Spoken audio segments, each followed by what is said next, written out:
So it is Wednesday. I have to always check that before I say what day of the week it is because I'm generally not sure. I'm taking you along on my walk today, trying to squeeze it in.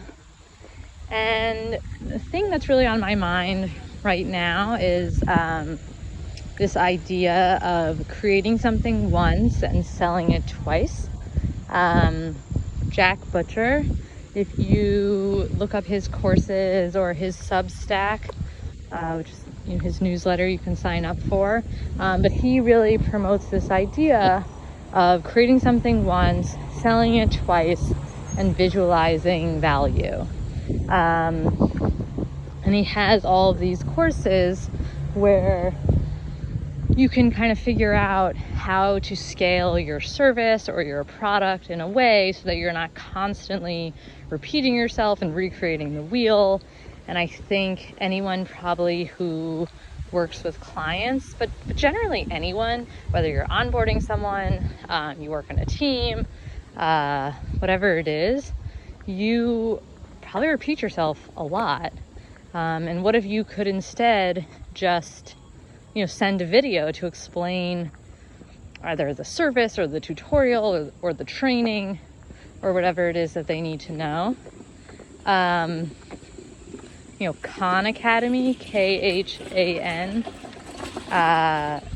the founder behind that it's basically how he got started. He was tutoring his cousins, and instead of just constantly repeating the same lesson where maybe they didn't feel good about themselves because they weren't catching on or they needed it repeated many times, he created videos on YouTube and then would share them with his cousins, and they then figured out 6th grade algebra through these videos, and of course working alongside him. But the videos helped him create something once, say it once, and then scale it to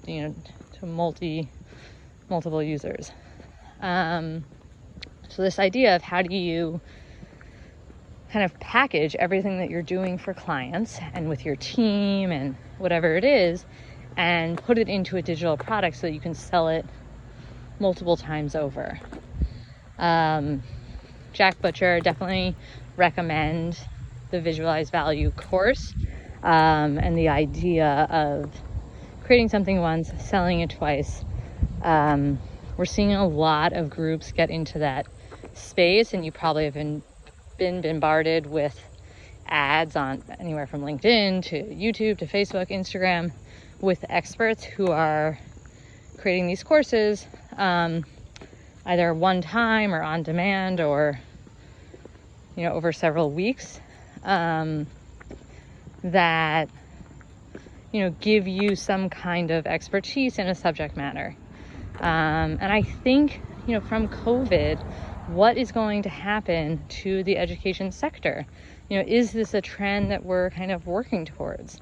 You look at healthcare, you look at education, and there are two sectors that are just in need for a disruptor. There are these giant industries desperate for disruption. And Scott Galloway says it much better than I am, so I definitely recommend listening to what he has to say, reading his newsletter, No Mercy, No Malice. He's hilarious. And also listening to his podcast, Pivot, with Kara Swisher. It's great, and it's a great download on anything happening in marketing, advertising, technology, how it relates to culture, climate, politics, our lives, everything. But education has been a huge focus on how you're going to see corporations like Google and Amazon and Facebook and Tesla, we're already seeing it from some of them, come up with courses that you can take in lieu of credits or for credits. Is that the wording?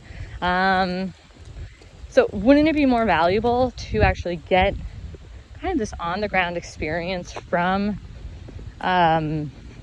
groups in sectors that you want to be in post graduation and actually learn the skills that you'll need for the job market? If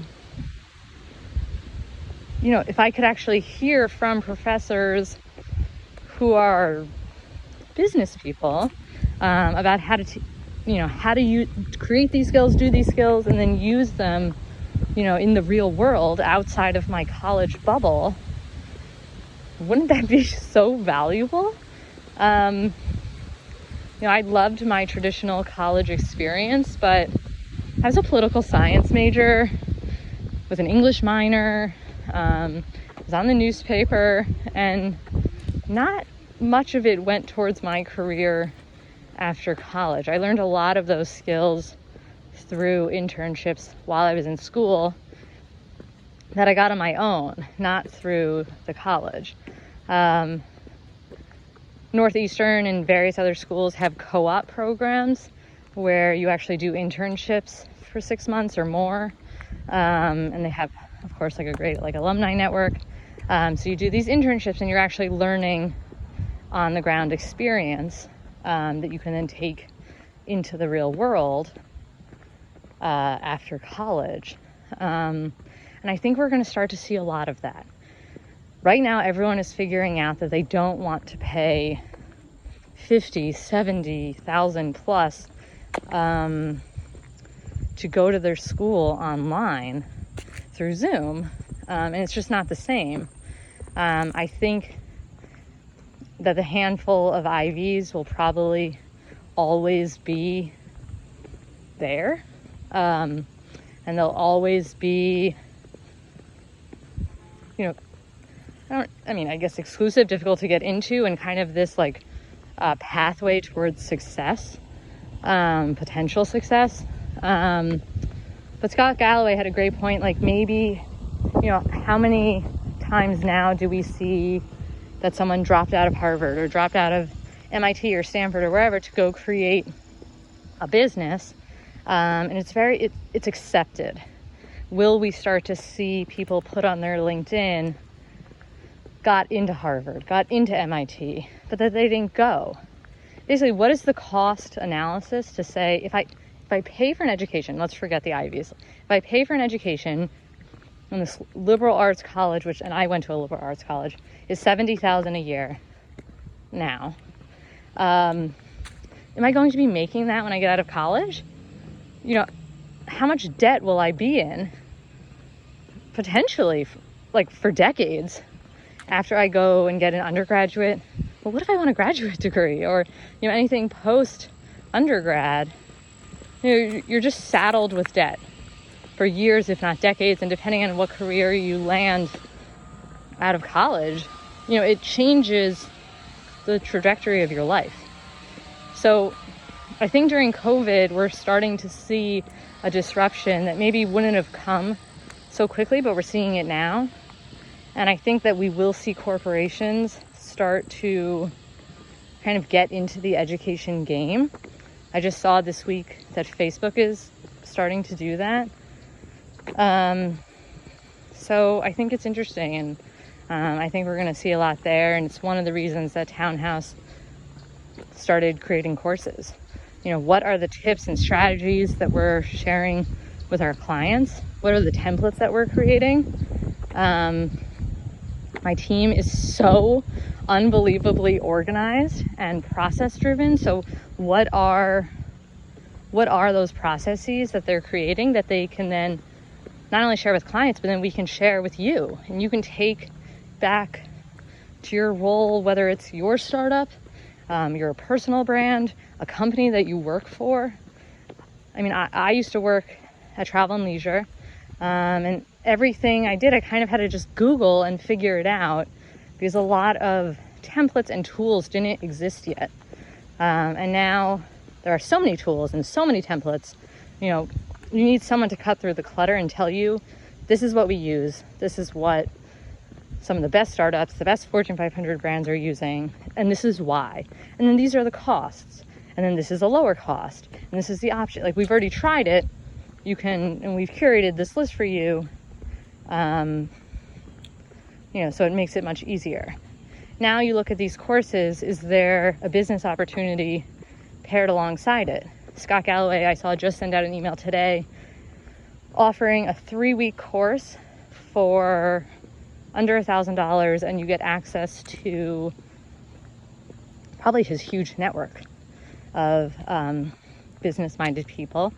So let's call this class $895. It's a 3-week course. It's a lot better than a $4,000 credit that you're getting from a college. So what is the analysis there, and what are you actually going to be learning, and how legitimate is it? You take these courses at Cornell and NYU, and I've taken them before. The continuing education model, the professional certificates, but how often are those updated? How much are they teaching you of on-the-ground things that are happening this week and this month? Because social and marketing, these things change every single day, and the landscape alters, and how is the cultural zeitgeist changing that? And so I think we're going to see this movement away from the schools with more of a focus on the companies that's their niche. And then how does that relate to a job and the network that it can provide? So I don't know, very interesting. Chegg, Chegg, just learning about them, but the founder did a podcast on Morning Brew, which I love. Morning Brew is a great podcast, very relatable to today, trends that are happening, and just easy to listen to, and really gives you kind of like an overview of the landscape. They also have a great newsletter. Definitely subscribe. But Chegg is a way to access textbooks, classes, courses, digital boot camps, data science, things like that. Real tools that are applicable to today and that you could use for outside of college. And the CEO said something like, the typical college experience is, the traditional model is 4 years, 18 to 22, but actually 26% or so of those people, or maybe half of those people, are at least 25 years old, and then 25% of those people have a child of their own. So the 4-year model doesn't really work. And why is it taking 4 years in something that Chegg is condensing in 5 to 8 months? Let's look at what we actually have time for, and what are we getting out of it, and how much is it costing us? And he made a good point. Everything is on demand. Why can't I have a great college experience, educational experience on demand? Our generation lives on communication tools. Why aren't the professors providing that? Or will they? Maybe they will.